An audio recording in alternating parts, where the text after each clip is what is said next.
All right, so we're diving deep today into this Gandhi-Irwin Pact. It's 1931, right? And there's this pact, and we want to know more about it. Yeah, definitely a lot to unpack there. You've got Gandhi, the whole nonviolence thing, and then you've got Bhagat Singh, who was, well, let's just say a little more hands-on in his approach to fighting for India's independence. Yeah, I mean, that contrast right there is just fascinating, isn't it? Two totally different paths towards the same goal. And that's what makes this pact so intriguing, especially when you look at what it meant for Bhagat Singh's fate. That's the big question, isn't it? Could Gandhi have actually saved him from execution? Or did this pact somehow seal his destiny? To really understand all of that, we need to sort of set the stage. We're talking about British-ruled India, and the push for independence was gaining serious momentum. Now, Bhagat Singh, he wasn't your typical freedom fighter. He was known for being bold, even a little reckless at times, like bombing the Central Legislative Assembly in 1929. Wait, he bombed the assembly? He did. He and Batukeshwar Dutt, they threw bombs into the chamber, but their goal wasn't to hurt anyone. It was more like a symbolic act, a way to make a statement against British rule. And then right after, they surrendered. Like they weren't afraid of the consequences. So it was an act of defiance, but not violence in the traditional sense. It's really interesting how people approach revolution back then. Yeah, exactly. But the thing that really led to his execution was the Lahore conspiracy case. This was back in 1928, and it involved the killing of a British police officer, John P. Saunders. Oh, right. I remember reading about that. Yeah, Bhagat Singh was part of the HSRA, the Hindustan Socialist Republican Association, and they carried out this act as revenge for the death of Lala Lajpat Rai. He was a prominent nationalist leader who died after a police Lathi charge. So unlike the assembly bombing, this was a direct attack. And this is what ultimately led to Bhagat Singh's death sentence. Yes, but the trial itself was, well, a lot of people thought it was unfair, politically motivated. The special tribunal that tried him was accused of being biased against the revolutionaries. So the whole trial became a symbol of British oppression, and of course, that just made people even angrier. Right, so you got this really tense situation, right? The fight for freedom is escalating, and then Gandhi enters the picture with his whole philosophy of nonviolent resistance. And Gandhi's approach, it was really gaining ground, especially during the civil disobedience movement. Like, think about the Salt March. It was a powerful, peaceful protest. It captured the world's attention and put huge pressure on the British. The Salt March out was a really big deal, but the British weren't known for just giving in, were they? Not really, no. They responded with mass arrests, trying to crush the movement, but eventually they realized that just arresting people wasn't going to solve the problem. The movement was too large, too widespread, they had to negotiate. And that's where the Gandhi-Irwin Pact comes in. It was an attempt to kind of de-escalate things. So what did they agree to? Well, on the British side, they agreed to release political prisoners, return confiscated land, and things like that. But there was one big exception. Oh. They refused to release anyone involved in violent acts. And, well, that included Bhagat Singh and his comrades. Ah, I see. That's the catch. So that's where this whole debate about Gandhi's role starts, right? Could he have used his influence to include Bhagat Singh in the release? Exactly. And that's what makes this whole pact so fascinating. It's not just a historical event, it's a real moral dilemma. And I guess that's what we'll be digging into in part two. This pact, this omission, it seems like the real crux of the whole Gandhi-Bhagat Singh dynamic. It really does cast a shadow, doesn't it? This whole leaving Bhagat Singh out of the prisoner release makes you wonder about Gandhi's priorities, and what he was willing to compromise for the bigger picture. Yeah, for sure. Like the pact was supposed to calm things down, but it kind of feels like they left Bhagat Singh and his friends hanging. Left them hanging. Yeah, I can see that. And that's a big part of what people were debating then, and, still debate now. Did Gandhi actually try to save him, or was independence so important to him that he was okay with letting some people, become casualties along the way? So did he try to do anything? Did he say anything during the whole negotiation process? Well, there's evidence that he did bring it up. Early on, he even wrote a letter to Irwin, the viceroy, questioning if that whole tribunal that tried Bhagat Singh was even legit. He talked about it during the pact negotiations, too. But he never, drew a line in the sand. He never said, if Bhagat Singh isn't released, there's no deal. Interesting. So he advocated for him, but maybe not as strongly as some people might have expected, especially given, how much influence he had. Right, and then there's this whole last-minute thing. Like, the morning of the execution, Gandhi actually appealed to Irwin to change the sentences. But of course, it didn't work. It's almost like he was trying to do something maybe out of guilt. Was it really enough? That's what people struggle with. It's hard to know what was going through Gandhi's mind. I mean, on the one hand, he is trying to help Bhagat Singh, but on the other hand, he didn't demand his release. It's confusing. It is. And then there's another layer to all this, the fact that these two guys had totally different beliefs. Gandhi, the nonviolence guy, and Bhagat Singh, who believed in fighting back. It makes you think that maybe Gandhi's philosophy affected how he acted or, didn't act. Yeah, Gandhi wasn't exactly a fan of Bhagat Singh's methods, right? He even called him and his group misguided youth after that assembly bombing. Yeah. It does make you wonder if he saw their way of doing things as, like, a problem for the movement. Oh, absolutely. That difference in how they thought about things is really important here. It's totally possible that Gandhi, even though he understood they were fighting for the same cause, felt like they were going about it the wrong way, that maybe they were even hurting the nonviolent resistance that he believed in so much. So that's complicated, that's for sure. And in the end, no matter what Gandhi did or didn't do, the execution happened. March 23rd, 1931. I imagine that was a huge blow to India.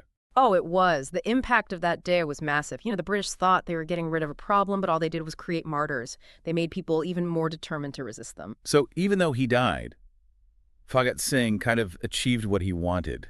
He got people fired up to fight against the British. Tragically, yeah. I mean, his whole legacy, standing up for what you believe in, being willing to sacrifice everything for freedom, it's still inspiring people. He became this symbol of defiance, especially for people who felt like Gandhi's way was too slow, too passive.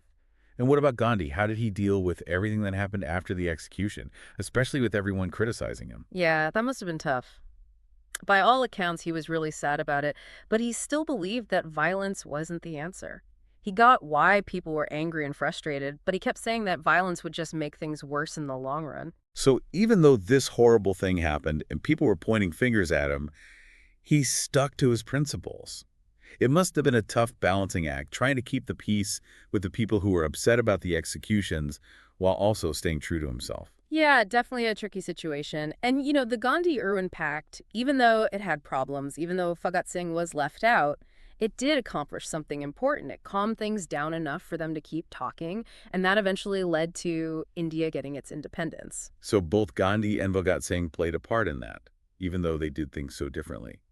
Bhagat Singh, the passionate revolutionary who became a martyr, and Gandhi, the peaceful leader who influenced the whole world. It's wild how their stories are connected, isn't it? They were like two sides of the same coin, both crucial to how India fought for its freedom. We've covered a lot in this deep dive British rule, how different Gandhi and Bhagat Singh were, the pact and all its complications, and of course the execution.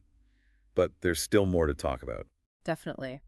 And that's what we'll get into in the last part of our dive. We'll look at how these two figures affected things, not just in India, but globally, how their stories are still relevant today, and what we can learn from them about leadership, sacrifice, and how powerful ideas can be. It's been quite a journey, hasn't it? Looking at Gandhi and Bhagat Singh, two people who, even though they had completely different ways of doing things, both really wanted the same thing, freedom for India. Yeah, and their impact, like we've been talking about, it went way beyond just their own time, their stories. They still mean something today. They make you think about what it means to be a leader, to make sacrifices, and how ideas can actually change the world. And I think about Gandhi, the first thing that pops into my head is satyagraha, nonviolent resistance. It wasn't just a strategy, right? It was like a whole way of living. This belief that truth and love are stronger than anything, that they can overcome any kind of oppression. And it wasn't just in India. His ideas, they spread everywhere. They inspired all these movements for social justice and civil rights. I mean, in so many countries. You think about Martin Luther King Jr. in the U.S., Nelson Mandela in South Africa. They looked up to Gandhi. They showed everyone that you could make real change happen without violence. It's pretty amazing how his message went beyond borders and cultures. It became this, universal language of resistance. Yeah. But Gandhi wasn't just about the big political stuff, right? He was also really involved in trying to change things within India itself. Oh, for sure. He challenged all these deep-rooted social norms. He fought for women's rights, for the untouchables, for anyone who was being marginalized. He wanted India to be free, but he also wanted it to be fair. He knew that real freedom meant everyone had to be equal. So it was about way more than just getting independence. He wanted to transform society to make India a place where everyone belonged. It makes you think about how his ideas are still shaping India today, Yeah, you know? absolutely. His teachings, his commitment to social justice, I mean, they're still motivating activists and reformers today who are trying to make India a more equal place for everyone. And then you've got Bhagat Singh. His life was cut short, but his legacy is powerful, especially for young people. Yeah, he's got that fire, that burning need to do something right now to shake things up. His actions, his writing, his belief in what he was fighting for, it all made him this symbol of rebellion and sacrifice. He represented a whole generation that was fed up with waiting, fed up with empty promises. They were ready to risk it all for a free India, and he became their voice, their hero. His image is still everywhere you look in India. Posters, murals, people even have tattoos of him. It shows how much he still means to people, especially those who feel like the system isn't working for them. And his writings, they're still so relevant today. They give you this window into the mind of a young man who was totally dedicated to fighting for justice and freedom. Right. And his words, they go deep. He really understood revolutionary ideas, and he had this vision for a better world. His writing makes you question things, makes you think about the systems that control our lives. So here we have these two guys, both so important to the story of how India fought for its freedom.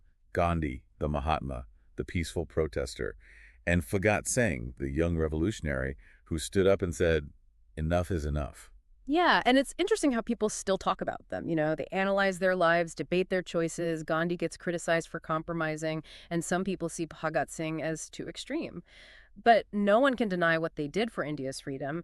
They're like two sides of the same coin. One believed in peace, the other in action, but they both wanted the same thing. And maybe that's the biggest thing we can learn from all this. Movements for change, they're messy, right? They're full of different ideas, different strategies, different personalities, all coming together. And if you want to really understand what happened, you have to see all those different pieces. Exactly. Gandhi and Bhagat Singh, even though they were so different, they show us that the fight for freedom and justice, it's not easy, it's not black and white. There are tough choices, moral questions, and you constantly have to figure out how to make different approaches work together. When you look at their stories, you start to understand the sacrifices that were made and how hard people fought for a better world. So to wrap things up, let's not think of Gandhi and Bhagat Singh as opposites, but as two parts of the same whole. What they did, even though it was different, it was all important for India's fight for freedom. Their stories, they're full of ups and downs, but they teach us so much about leadership, sacrifice, and how ideas can change the course of history. That's it for our deep dive today. Thanks for listening.